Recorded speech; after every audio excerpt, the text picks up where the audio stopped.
E eu estou de volta aqui para falar com o Dr. Felipe Ferrarese, ao vivo aqui no estúdio, mas não sobre o preço da gasolina, e sim obras em condomínios, algo que pode incomodar muito as pessoas, é um mal necessário, tanto no condomínio quanto no apartamento, na casa das pessoas, né, doutor? O doutor Felipe, que é coordenador da Comissão de Direito Condominial da OAB, subseção Blumenau e Pomerode. Doutor, boa tarde, bem-vindo mais uma vez, tudo certo? Boa tarde, Rodrigo, tudo certo? É um assunto bastante polêmico e que realmente merece um tratamento especial. A OAB, o senhor está com a cartilha na mão, aí, uma cartilha lançada recentemente, é isso, né, doutor? Exato. No mês de agosto, a Comissão de Direito Condominial lançou essa cartilha que trata aí dos direitos, deveres, as noções básicas para a convivência em condomínio.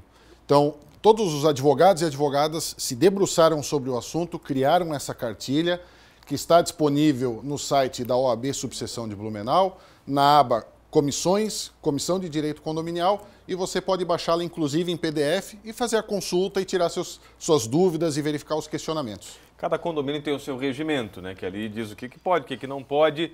De forma geral, em relação a obras, o que mais pega? Qual é o principal problema que o pessoal tem que saber? Qual é o direito, qual é o seu dever também em relação, tanto síndicos quanto o morador, né, doutor? Exato.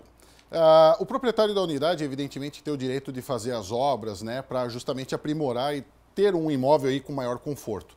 Só que ele tem uma porção de deveres, juntamente com o síndico, que é de antecipadamente informar o síndico, inclusive munido de documentação sobre a obra que será feita, isso porque também está previsto na norma técnica da ABNT, a 16.280 de 2015, uma série de obrigações, inclusive entre elas a emissão de ART ou RRT pelo profissional, dependendo se for de arquitetura ou de engenharia, e com isso, antecipadamente levar ao conhecimento do síndico do que será feito para justamente não pôr em risco a questão estrutural do condomínio como um todo.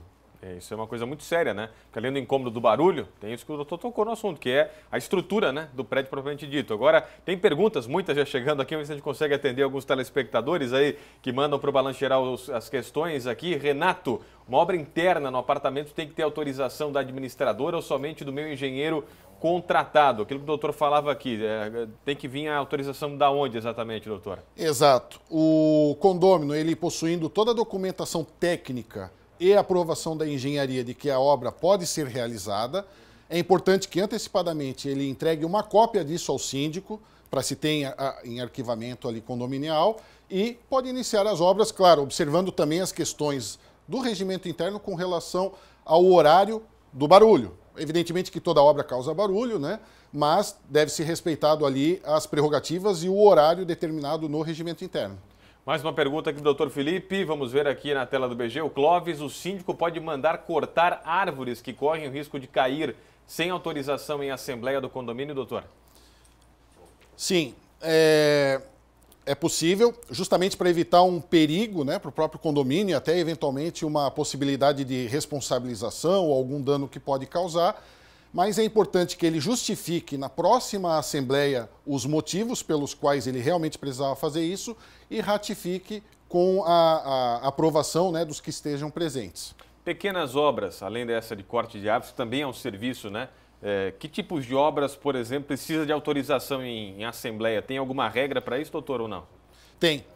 As obras que são ditas pelo Código Civil como voluptuárias, necessárias e úteis, precisam de aprovação em assembleia e, inclusive, com quórums qualificados para sua aprovação.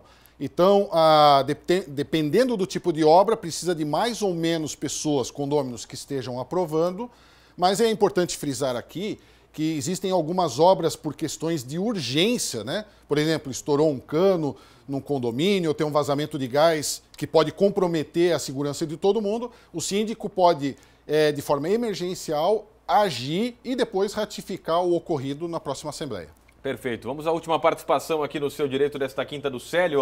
Uma obra pequena com pintura interna também precisa de autorização, aí se trata do apartamento dele, por exemplo, né? Tem que pedir, vai pintar o apartamento, tem que avisar o síndico ou não? É uma ótima pergunta. Nesse caso, não precisa de autorização, não precisa dessa documentação necessária que eu comentei anteriormente, como a retirada de piso também não é necessária. Então, a pintura, né, obras ou pequenos serviços que não entram lá no que diz a norma técnica e que não aí são de grande magnitude ou média, não precisa de nenhuma documentação e nenhuma informação ao síndico. Mesmo que tenha entrada e saída de funcionários, o pintor, enfim, o pedreiro, alguma coisa? Importante nesse caso que daí se respeite o que diz o regimento interno, né? A forma de recebimento dessas pessoas, o horário, se precisa ir até, por exemplo, a portaria para recebê-los. Essas questões sobre a entrada de pessoas estranhas no condomínio, deve-se observar as normas condominiais. Com relação à obra, pintura, retirada de piso, não precisa dessas autorizações prévias da engenharia ou da arquitetura. Felipe Fava Ferrarese, coordenador da Comissão de Direito Condominial da OAB, subseção Blumenau e Pomerode. Obrigado mais uma vez pela vinda aqui. Volte sempre, que o assunto sempre interessa muito a nossa comunidade, doutor. Obrigado. Muito obrigado também.